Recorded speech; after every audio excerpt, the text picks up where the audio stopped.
क्या आपने कभी सोचा है कि जब इतिहास, पुरानी लोक कथाएं और हमारा अपना मनोविज्ञान एक साथ मिल जाएं, तो क्या होता है? एक बहुत ही गहरा और खौफनाक रहस्य जन्म लेता है। आज के इस खास विश्लेषण में हम बात करने वाले हैं भारत की सबसे कुख्यात और डरावनी जगहों में से एक, भानगढ़ किले की। सदियों से ये जगह न जाने कितनी अनसुनी कहानियों का केंद्र रही है, लेकिन इन खौफनाक किस्सों के पीछे का असली सच आखिर है क्या? आज हम बिना किसी पक्षपात के सिर्फ ठोस तथ्यों, ऐतिहासिक दस्तावेजों और मनोवैज्ञानिक पहलुओं के आधार पर भानगढ़ के इस गहरे रहस्य को डिकोड करेंगे। तो चलिए सबसे पहले बात करते हैं एक रहस्यमयी प्रतिबंध की। एक ऐसा सरकारी आदेश जो इस जगह को और भी खौफनाक बना देता है। देखिए, ये किसी डरावनी कहानी की किताब का हिस्सा बिल्कुल नहीं है। ये एक एकदम असली और सख्त सरकारी आदेश है। भारत की जानी मानी संस्था आर्कियोलॉजिकल सर्वे ऑफ इंडिया यानी एएसआई ने किले के बाहर बाकायदा एक चेतावनी बोर्ड लगा रखा है और उस पर साफ साफ लिखा है, सूर्यास्त के बाद और सूर्योदय से पहले प्रवेश वर्जित है। सोचने वाली बात है ना? प्राचीन स्मारकों की देखभाल करने वाली एक राष्ट्रीय संस्था को एक पुराने खंडर में रात के समय एंट्री रोकने के लिए बाकायदा कानूनी प्रतिबंध लगाना पड़ा। आखिर उस अंधेरे में ऐसा क्या छिपा है जिससे खुद सरकार भी लोगों को दूर रखना चाहती है? इस रहस्य को समझने के लिए अब थोड़ा पीछे चलते हैं और देखते हैं भानगढ़ का इतिहास, इसके शानदार स्वर्ण युग से लेकर एक खौफनाक खंडर बनने तक का सफर। इतिहास में गोता लगाने से पहले जरा इसकी लोकेशन को समझना बहुत जरूरी है। ये किला राजस्थान के अलवर जिले में है और वो भी बिल्कुल सरिस्का टाइगर रिजर्व के पास। मतलब चारों तरफ अरावली की पहाड़ियां और एकदम घना जंगल। इस भौगोलिक स्थिति के कारण ये जगह बाकी दुनिया से एकदम कटी हुई सी लगती है। और सच कहूं तो उस जंगल की जो अजीब सी खामोशी है ना, वो इस जगह को अपने आप ही एक बेहद रहस्यमयी और डरावना माहौल दे देती है। और सबसे ज्यादा हैरान करने वाली बात क्या है?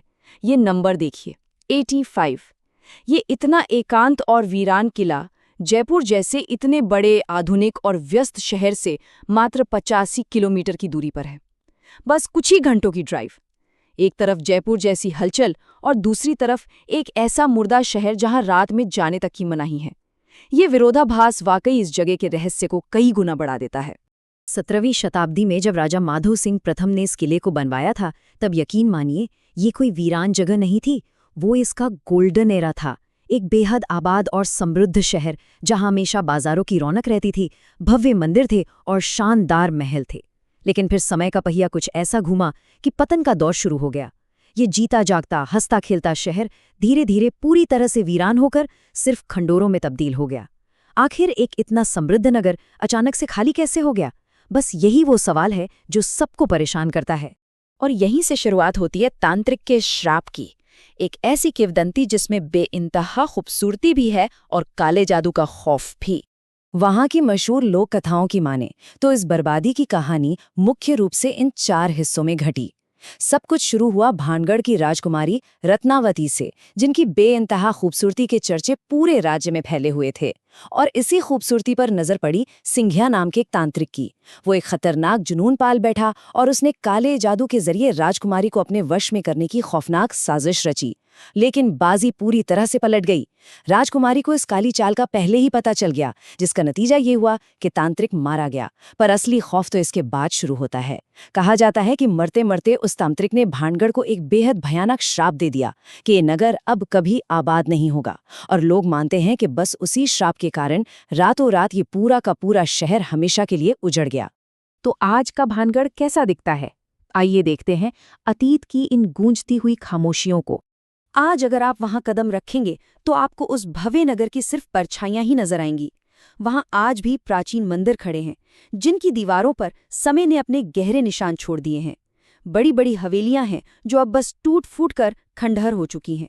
जिन बाजारों में कभी लोगों की भीड़ और शोर हुआ करता था, आज वो सिर्फ पत्थरों के सुनसान ढेर हैं। और इन सब के ऊपर पहाड़ी की चोटी पर बना वो राजमहल है, जो मानो आज भी खामोशी से नीचे के इस उजड़े हुए शहर को देखता रहता है। पर पता है, इन सब के बीच जो चीज सच में सबसे ज्यादा डराती है, वो है वहां का सन्नाटा। ये जगह इतनी ज्यादा शांत है कि हवा की सरसराहट से भी दिल में एक अजीब सी बेचैनी पैदा होने लगती है। तो अब सबसे बड़ा सवाल ये है कि ये सब सच है या सिर्फ एक अफवाह? चलिए इस पहेली का एक निष्पक्ष विश्लेषण करते हैं। अगर हम दोनों पहलुओं को सामने रखें तो तस्वीर कुछ ऐसी बनती है। एक तरफ हमारे पास विज्ञान है और विज्ञान के दृष्टिकोण से भानगढ़ में आज तक किसी भी भूत या सुपरनैचुरल ताकत के होने का कोई भी ठोस साइंटिफिक सबूत नहीं मिला है, बिल्कुल जीरो एविडेंस। लेकिन दूसरी तरफ स्थानीय कहानियों और वहां के खौफनाक माहौल को इग्नोर नहीं किया जा सकता। जरा सोचिए, सदियों से वीरान पड़ा एक विशाल शहर, काले जादू की रोंगटे खड़े कर देने वाली कहानियां और चारों तरफ फैला हुआ एक घना शांत जंगल। ये पूरा कॉम्बिनेशन इंसान के दिमाग पर एक बहुत ही गहरा और डरावना साइकोलॉजिकल असर डालता है। जब विज्ञान खामोश हो और माहौल इतना डरावना, तो सच कहूं इंसान का अपना ही डर उसे डराने के लिए काफी होता है। तो हमारे इस पूरे विश्लेषण के बाद एक बहुत ही गहरा सवाल उभरकर सामने आता है। क्या असली भूत वो खामोश और वीरान खंडहर हैं, या फिर इंसान के अपने ही मन के भीतर बैठा हुआ डर? शायद भानगढ़ का असली रहस्य किसी काले जादू में नहीं, बल्कि मानव मनोविज्ञान की उस कमजोरी में छिपा है, जो सदियों पुरानी कहानियों और उस खौफनाक सन्नाटे को मिलाकर एक ऐसा डर पैदा करती है जिसे दिमाग से निकाल पाना नामुमकिन सा लगता है। ये सच में एक ऐसा सवाल है जो बहुत देर तक सोचने पर मजबूर कर देता है। हमारे आज के इस विश्लेषण में बस इतना ही।